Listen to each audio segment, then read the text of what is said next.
Buenos días, buenas tardes, buenas noches. En este video vamos a hacer un breve repaso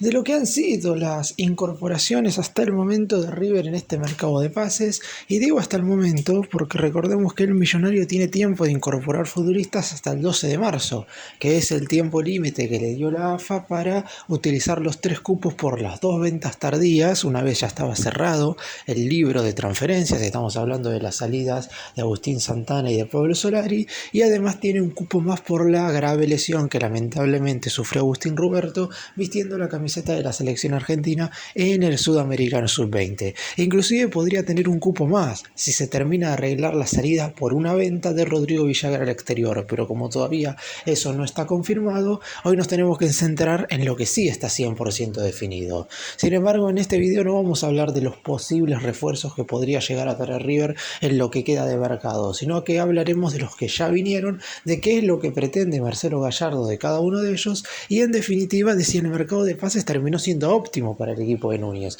porque vinieron muchos futbolistas, se gastó muchísimo dinero, es cierto que también se vendió por mucho, pero en este último receso ya el muñeco pudo armar el plantel a su medida, más allá de que seguramente todavía le ha quedado algún jugador que no le gusta demasiado. Ya la mayoría de los futbolistas de la plantilla del equipo de Núñez han sido incorporaciones de Gallardo.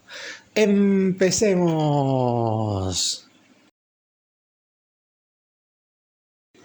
Y vamos a comenzar hablando de la última incorporación a la que todavía están esperando en Argentina, que es Kevin Castaño.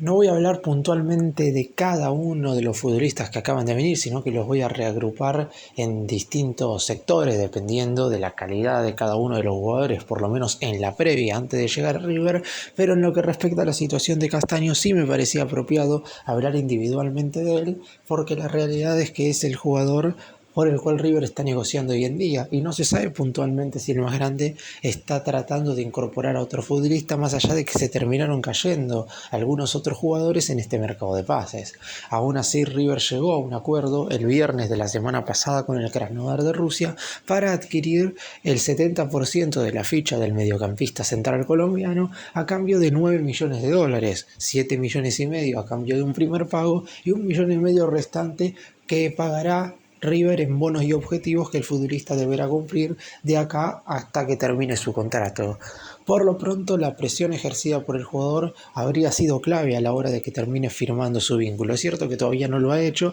e inclusive el propio Marcelo Gallardo, cada vez que le preguntan en conferencia de prensa si el jugador va o no a ser refuerzo de River, decide no hacer mención al respecto, porque hasta que no esté al 100% confirmado y definido, no quiere hablar de un futbolista que hoy por hoy todavía no pertenece a River. De hecho, en el momento en el cual estoy haciendo este video, Kevin Castaño todavía sigue en Rusia. Estaría emprendiendo viajes hacia la Argentina si todo se termina decantando como la dirigencia de River cree a finales de esta semana, y el próximo fin de estaría llegando al país para finalmente hacerse la revisión médica correspondiente y firmar su contrato por River, que lo ligaría al club de Núñez hasta el 31 de diciembre del 2028, es decir, un vínculo por 4 temporadas. El futbolista tiene 24 años y sería uno de los jugadores por los cuales Gallardo habría pedido en el inicio de este mercado. Sin embargo, hubo algunos contratiempos en relación al cupo extranjero, hubo que esperar hasta que Agustín Santana haya vendido definitivamente, y después también el hecho de que River estuvo mucho tiempo negociando por otros jugadores que no le permitieron enfocarse al 100% en esta negociación en particular. Ahora, hoy por hoy, en este instante, el único jugador por el cual River está negociando es justamente Kevin Castaño. Es cierto que le van a quedar 2 cupos más para incorporar y por lo pronto debería utilizarlos, porque si bien River ha comenzado hablando específicamente de resultados bien este torneo apertura, porque ganó 4 partidos y empató 3, no conoce la derrota y los últimos 6 encuentros no le convirtieron goles, la realidad es que se nota que al equipo todavía le falta algo en la mitad de la cancha. Obviamente una de esas soluciones puede ser justamente Kevin Castaño, que se desempeña como volante central, pero que también puede jugar como interno al lado del número 5 defensivo, y de esa manera darle al equipo un poco más de concepción del juego en general y solucionar algunos inconvenientes que en definitiva tiene el elenco de Gallardo a la hora de generar fútbol de mitad de cancha hacia adelante. Un futbolista muy pero muy necesario esperemos que el tiempo de adaptación que requiere, como lo necesitan sobre todo aquellos jugadores extranjeros que vienen del exterior, no sea tanto y pueda funcionar en el equipo de Núñez lo más rápido posible. Es un jugador con unas características muy pero muy positivas y que si logra tener un buen nivel de acá hasta dentro de un año y medio, a mediados del 2026 estará jugando el Mundial de Estados Unidos, Canadá y México con la selección colombiana. A estos tres futbolistas los podemos meter a todos en la misma bolsa porque son los tres jugadores por los cuales River gastó dinero y además son tres exjugadores surgidos de las divisiones inferiores del club que todos ellos volvieron con 28 años. Gonzalo Montiel, Lucas Martínez Cuarta y Sebastián Driussi fueron seguramente los tres refuerzos más buscados en este mercado de pases por parte del hincha de River en las redes sociales porque siempre querían saber en qué punto se encontraba cada una de las negociaciones. Por suerte, ninguna de ellas se estiró más de la cuenta. Obviamente que hubo algunos contratiempos como sucede absolutamente con todas las negociaciones porque nunca es fácil charlar con los directivos de otros equipos. Siempre es complicado y siempre hay que tener en cuenta algunas realidades que no son sencillas. Y más allá de que en general River ha terminado pagando mucho dinero por los tres jugadores, porque estamos hablando de que se terminaron abonando una suma cercana a los 21 millones de dólares por los tres futbolistas, la realidad es que hoy por hoy parecerían ser los tres jugadores en los cuales tiene que basarse River como para mejorar verdaderamente el plantel, por lo menos en base a los futbolistas que vinieron en este último mercado de pases. Sebastián Driussi vino proveniente del Austin Football Club y se pagaron 10 millones de dólares. Lucas Martínez Cuarta vino proveniente de la Fiorentina y River pagó 7 millones de euros. Y Gonzalo Montiel vino desde el Sevilla y el más grande pagó 4.250.000 dólares más medio millón de la moneda europea en caso de que River logre ganar alguna de todas las competiciones locales que tiene hasta que finalice su contrato. Hablando específicamente uno por uno rápidamente de cada uno de estos futbolistas, Montiel claramente es el jugador que hoy por hoy parecería ser el emblema del equipo y en el lateral derecho inclusive River ya tenía un jugador ahí como Fabricio Bustos que no digo que había rendido mal, es cierto que había bajado su rendimiento a finales del año pasado, pero por lo pronto el agregado de Montiel le servía a River como para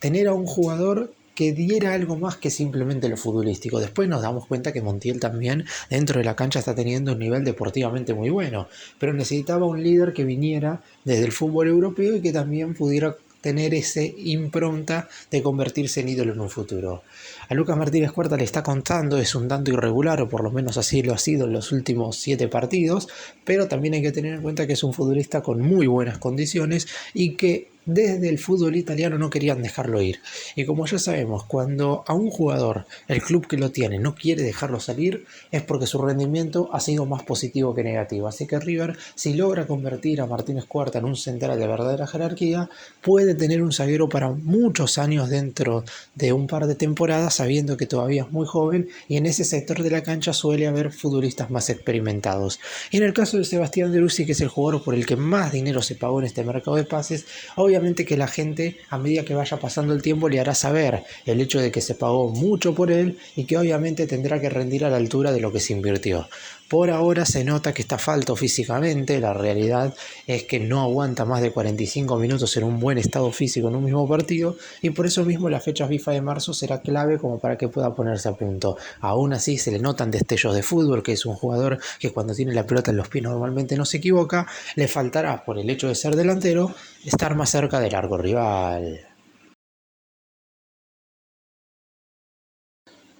Y vamos ahora a hablar de tres futbolistas que vinieron de equipos del exterior, o por lo menos que formaban parte de conjuntos extranjeros antes de llegar a River. Digo esto porque hay dos de ellos que terminaron viniendo libres con el pase en su poder y en realidad el millonario no pagó una suma grande de dinero todavía por ninguno de estos tres jugadores. El primero y el que más dudas genera claramente es el chileno Gonzalo Tapia, porque ya de por sí en la Universidad Católica, que era su anterior equipo, no había generado una simpatía muy grande. Es cierto que había sido titular, porque a tan solo sus 24 años lleva disputados más de 120 partidos en primera división. Es cierto que el fútbol chileno no es igual que el argentino, pero River fue a buscar un jugador con continuidad. Se pagaron $800.000 como rescisión de vínculo al equipo chileno para terminar de contratarlo. Es un futbolista que obviamente deberá demostrar mucho y que no sabemos en definitiva si estará a la altura de River. Aún así, en caso de no estarlo, Gallardo tiene delanteros en el plantel como para que no juegue Tapia si es que verdaderamente cree que se equivocó. Creo que acá lo más doloroso sería que se está utilizando un cupo extranjero en un futbolista que podría no llegar a rendir. También es verdad que se aprovechó el tema económico, pero aún así me parece que River debió haber traído un delantero de más jerarquía. Matías Rojas vino de jugar en el último año en el Inter de Miami al lado de Lionel Messi y en general, más allá de lo poca competitiva que es la Liga de los Estados Unidos, es decir, la Major League Soccer, pero aún así tenía continuidad y regularidad. Quedó libre con el pase en su poder del elenco de Florida y River no le terminó todavía comprando el pase porque está a préstamo en el club de Núñez, pero finalmente podría hacerlo a finales de este año y por un dinero que verdaderamente no sería tan elevado. Rojas marcó el primer gol del más grande en este torneo Apertura en aquel empate 1-1 contra Platense, pero después lamentablemente dejó hasta siquiera ingresar en los segundos tiempos. Solamente lo hizo contra Platense e Instituto y también se lesionó. Sufrió una lesión muscular que no le permitió estar en algunos cotejos. Pero por lo pronto parecería ser un buen refuerzo como para complementar la mitad de la cancha.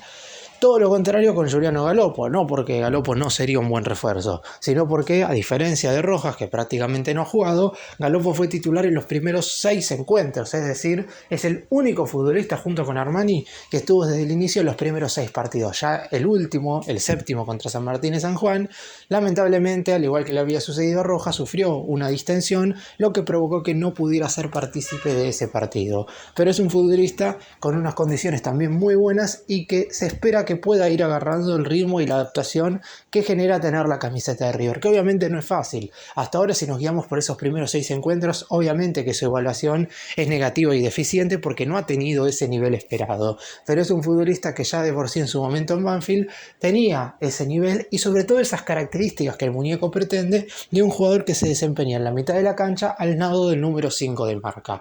En el caso de Galopo está préstamo en River por parte del Sao Paulo de Brasil. A fin de año, si River quiere comprar el 50% de su ficha, deberá pagar una suma cercana a los $3 millones. 3 jugadores que vinieron desde el extranjero, que son 3 futbolistas que quizás no son esos jugadores que tendrían que rendir de inmediato con la camiseta de River, pero que se espera bastante de ellos, sabiendo que en este último mercado de pases todos los refuerzos que trajo River van a tener que dar su granito de arena como para que el equipo mejore en relación a lo que fue el 2024.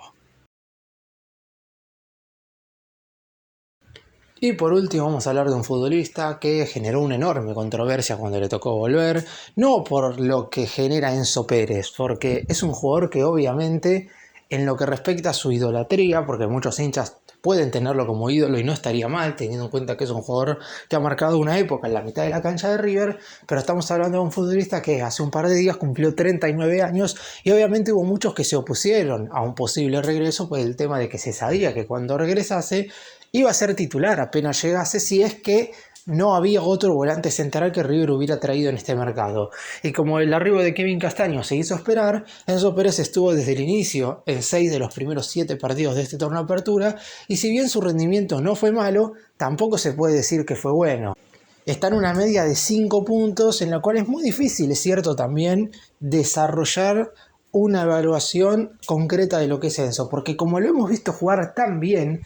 con la camiseta de River y también sabemos que no va a volver nunca a tener ese rendimiento que tuvo por allá entre los años 2018, 2019 y hasta nos podemos estirar hasta 2020 y 2021, si bien es cierto que River no salió campeón internacionalmente en esos años, Enzo siguió teniendo un rol importante en la mitad de la cancha y en ese entonces no era discutido ni mucho menos, pero después se empezó a decaer. Obviamente que ha tenido partidos buenos, de hecho el último duelo que jugó River en San Juan el pasado fin de semana terminó siendo bastante positivo para Enzo Pérez. Sin embargo, los anteriores encuentros que había jugado previamente no habían sido de lo mejor. Aún así, me parece que es un futbolista que puede ser un buen complemento, siempre y cuando River en la mitad de la cancha tenga lugares asegurados por parte de otros futbolistas. Y creo que ese termina siendo hoy el principal problema de River. La realidad es que ¿quién es hoy titular en la mitad de la cancha del equipo de Gallardo? Si es por rendimiento, básicamente ninguno, porque Galopo es quien venía jugando, pero no es que estaba siendo titular por el nivel que venía mostrando, sino que Gallardo quería sí o sí darle minutos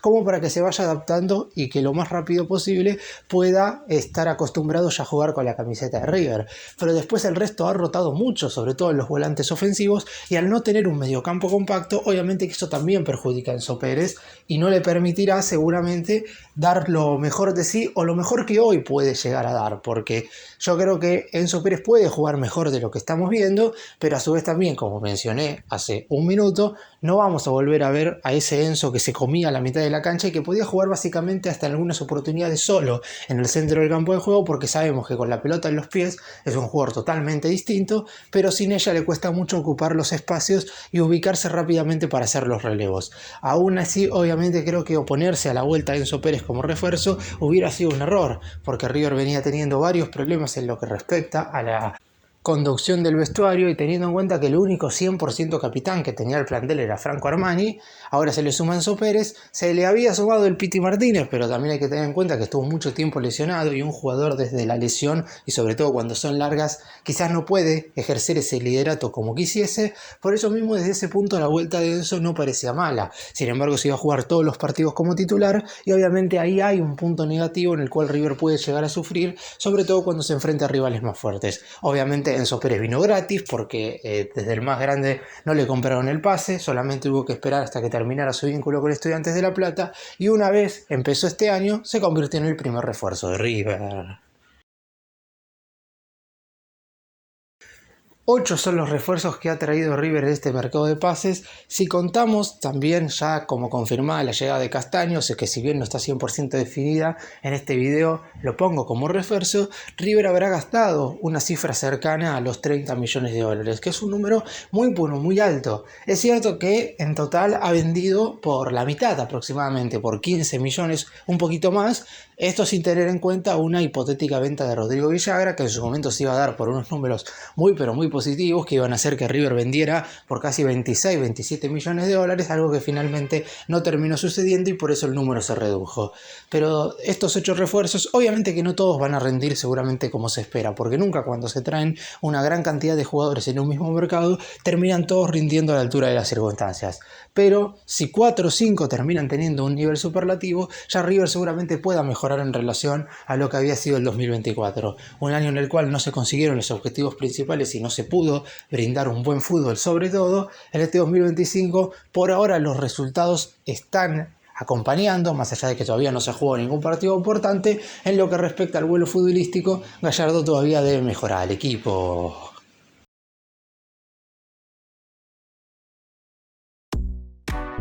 Gracias por mirarnos, suscríbanse, nos vemos en el próximo video.